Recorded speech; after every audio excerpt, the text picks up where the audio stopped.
एक बार की बात है। किसी जंगल में एक हाथी रहता था। उसे अपने शरीर और अपनी ताकत का बहुत घमंड था। उसे रास्ते में जो भी जानवर मिलता, वो उसे परेशान करता और डराकर भगा देता। एक दिन वह कहीं जा रहा था। रास्ते में उसने एक पेड़ पर एक तोते को बैठा देखा और उससे अपने सामने झुकने के लिए बोला। तोते ने झुकने से मना कर दिया, तो गुस्से में आकर हाथी ने वो पेड़ ही उखाड़ दिया जिस पर तोता बैठा था।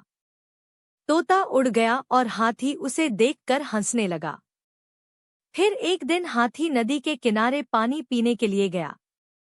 वहीं पर चींटियों का छोटा सा घर था। एक चींटी बड़ी मेहनत से अपने लिए खाना इकट्ठा कर रही थी। यह देख हाथी ने पूछा कि तुम क्या कर रही हो?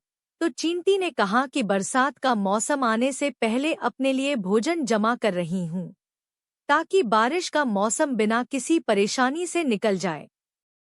यह सुनकर हाथी के मन में शरारत सूझी और उसने अपनी सूंड में पानी भरकर चींटी के ऊपर डाल दिया। पानी से चींटी का भोजन खराब हो गया और वो पूरी भीग गई। यह देखकर चींटी को बहुत गुस्सा आया और उसने घमंडी हाथी को सबक सिखाने का सोचा। फिर एक दिन चींटी को मौका मिल ही गया कि वो हाथी को सबक सिखा सके।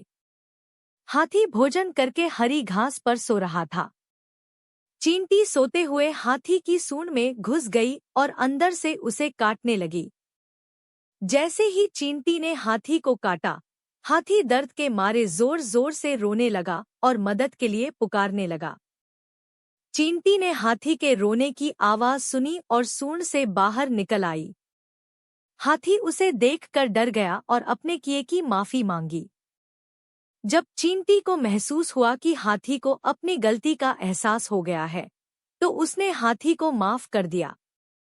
हाथी अब बिल्कुल बदल गया और उसने वादा किया कि अब वो किसी को नहीं सताएगा और दूसरों की मदद करेगा।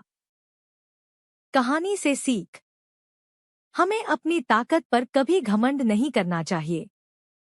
अपनी ताकत के जोर पर दूसरों को परेशान करने की जगह उनकी मदद करनी चाहिए।